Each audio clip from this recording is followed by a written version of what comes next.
Good morning, good afternoon, good evening. Hope you're having a great day wherever you're at, and welcome back to It's Naturally Nat. Well, a couple weeks ago, I went back to visit my parents back in Illinois, and if you remember, I filmed my mom, and she was making a spinach dressing recipe, which is so good.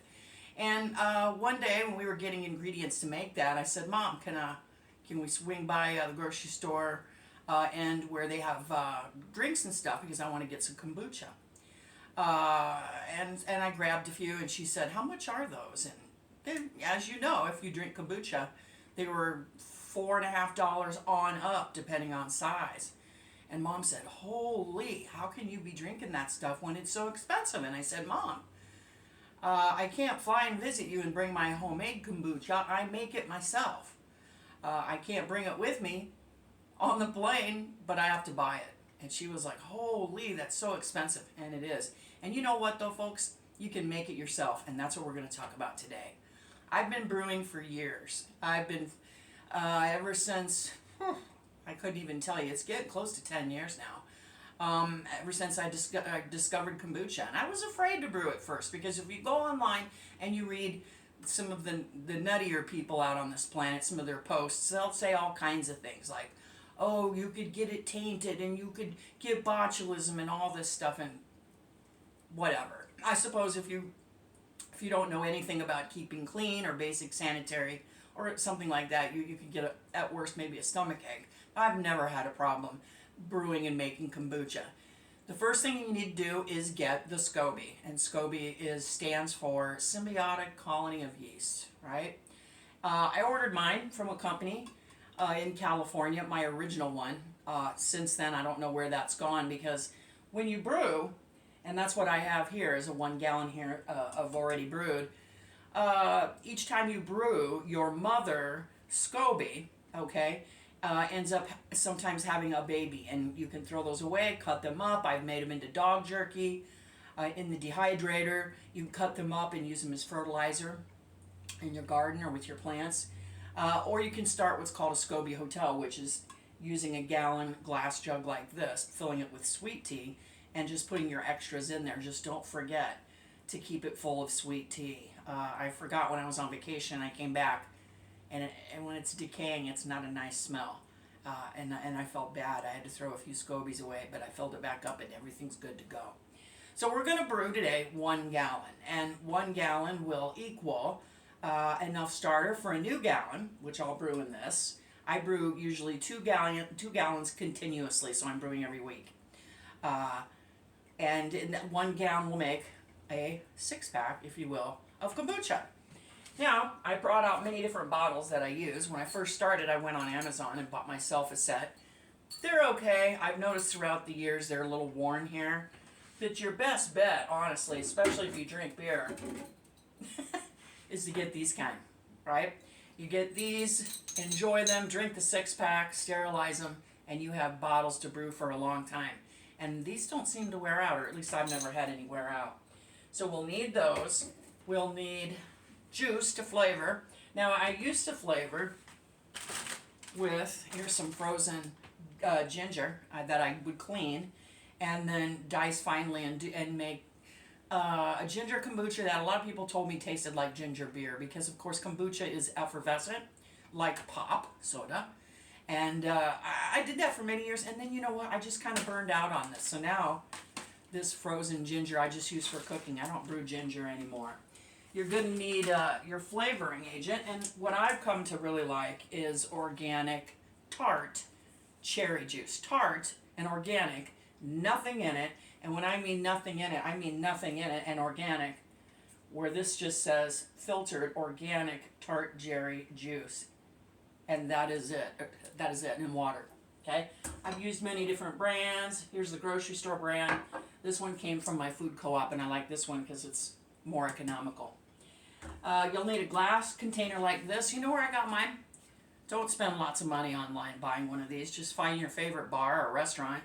Get to know one of the bartenders, and they have their olives. Most of the time they'll get wholesale in something like this. Tell them to save one for you, and that's what I did. And a bartender saved me 2 of them, and that's what I use. This one, you can even see the old olive label or whatever in my name when they held it for me a decade ago. You're going to need, now I used to use water that was distilled from the grocery store. That got ridiculously expensive, and during COVID that became a no-go for me. So what I started doing was I just started filtering my own water, and I went to some experts online. The expert I bought my original SCOBY from, and she said, you know what, that is perfectly fine. Now you'll read forums where people will have a fit and say that it has to be distilled water, but you know what? I use my mountain water filtered, and it's super hard, and I've never had a problem. Never killed a SCOBY, so why waste money? What I did today was I went ahead and brewed sweet tea. That's what kombucha, the base of it is, sweet tea, okay? Which is just literally tea bags, water, and sugar, granulated white sugar. You'll want to use any kind of tea. I don't know if you can use decaffeinated or not. I don't think that it would work, but the main thing is that it has to contain just tea, right? And if you look at the backs, this is just black tea. Sometimes, like, here's an example.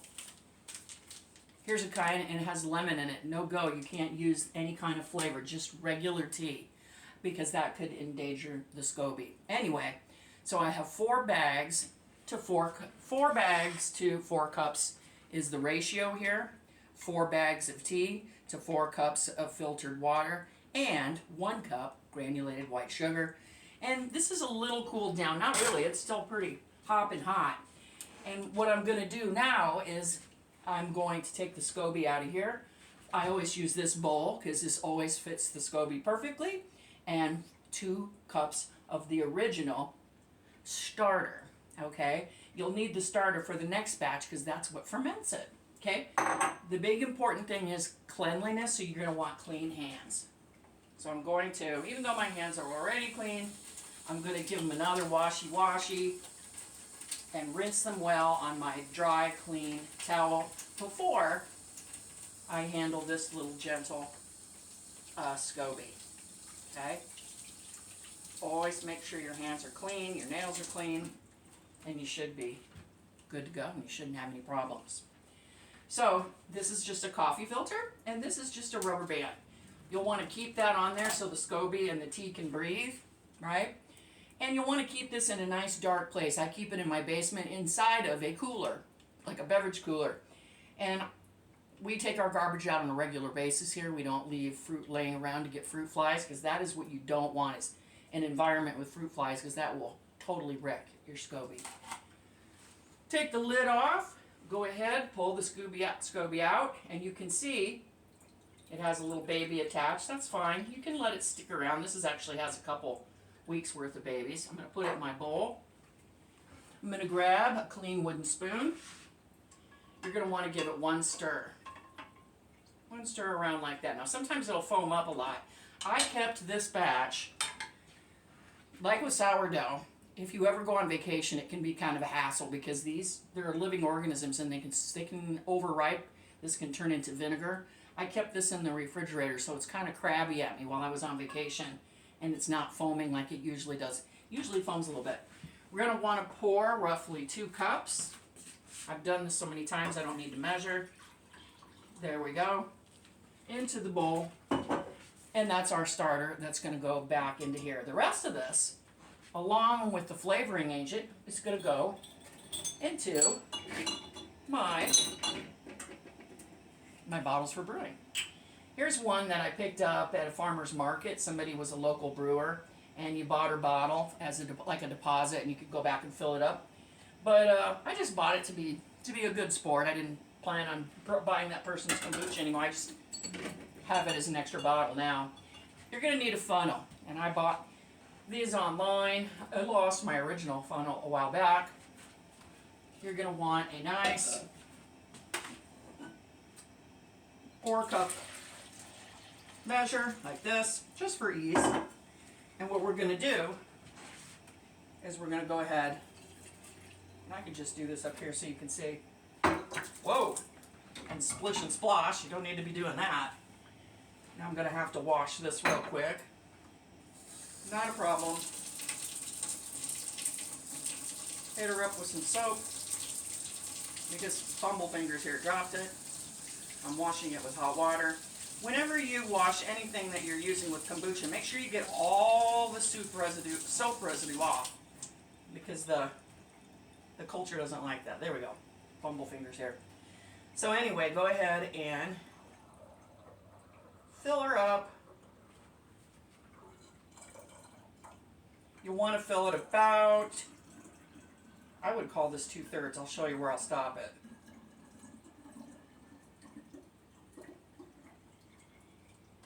About like that. And then when you're doing what's called the second fermentation, that's when you flavor it. And I'm going to use this organic, nothing else added, cherry tart juice. There you go. There's one. We'll do another one. Here's a bigger one. I think this came from, I don't know, some fancy grocery store. My sister gave it to me. But it also is a good size. Go ahead, same thing, fill it up.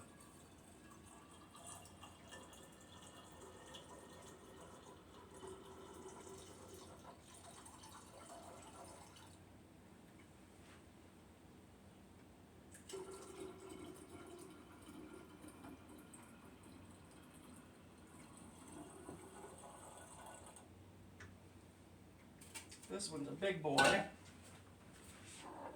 gonna go ahead.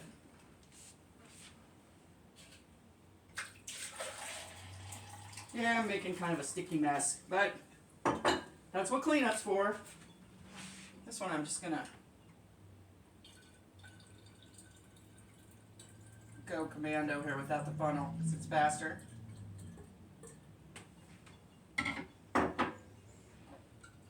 Looks like that will end this jar. Go ahead and throw it in the recycle bin. This is my favorite brand from the co-op. I really like this kind. And if you were to hold this up to a light, now I realize this is a green bottle, but you can see that it's just slightly like a golden red, and that's about what you want if you're going to be using this tart juice, right? Which is a dark blood red. You don't want to flavor it too much. My reasoning for not flavoring it too much is just simply caloric, right? Because I like to watch my calories and watch my health. And when you add too much juice to it, now some people do because it gives it more carbonation and it also makes it sweeter. But the deal is if you add more juice, too much juice, you're going to be adding more calories, right? And, you know, maybe you don't care about that. But you're also going to be adding a little more sugar, and I do care about that. That one is perfectly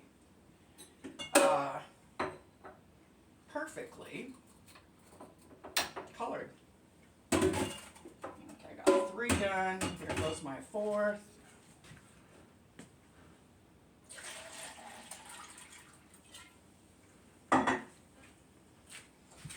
If you're like, what, egads, what is that?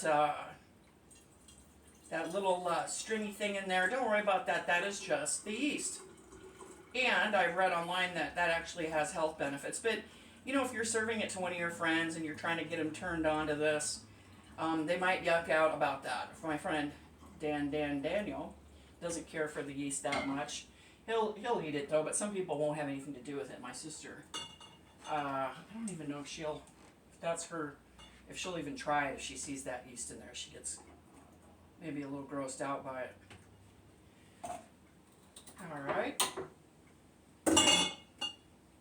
Slightly bigger one.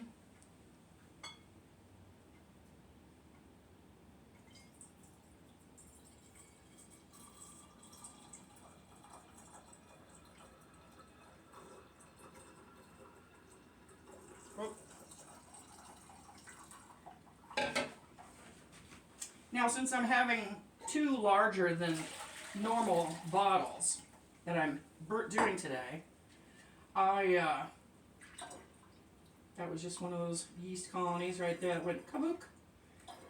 I will just, I think, make it shy of a 6-pack because, like I said, I use 2 larger bottles. Lots of times I'm just using those other green beer bottles, and those are all exactly the same size, where this person's homemade brew bottle and that other fancy grocery store bottle are bigger. Perfect color. Perfect, perfect. The only thing I don't like about if you use bottles like this, okay, here's a good tip.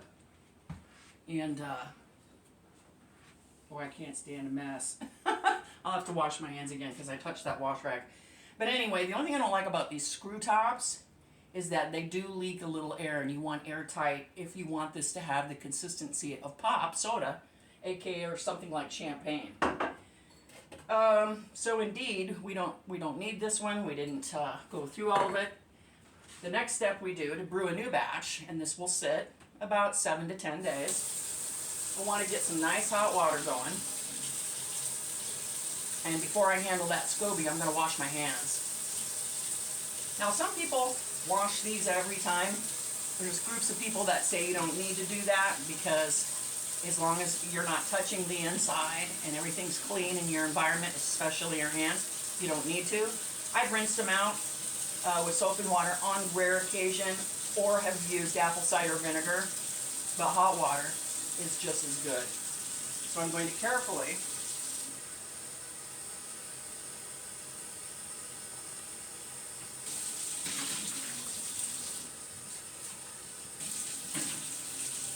rinse out the old,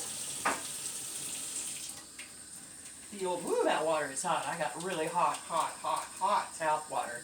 Most people probably couldn't stand my tap water because it is hot. But I worked in the restaurant business for many, many years, and you just about lose the feeling in your hands after many years of burning yourself. Anyway, what we're going to do now is we're going to put in 2 of these, 8 cups, filtered water. Again, when I first started brewing, like I said, I used distilled water. That got expensive, that got costly, that got to be a pain in my rear, always getting it because you go through a gallon real quickly.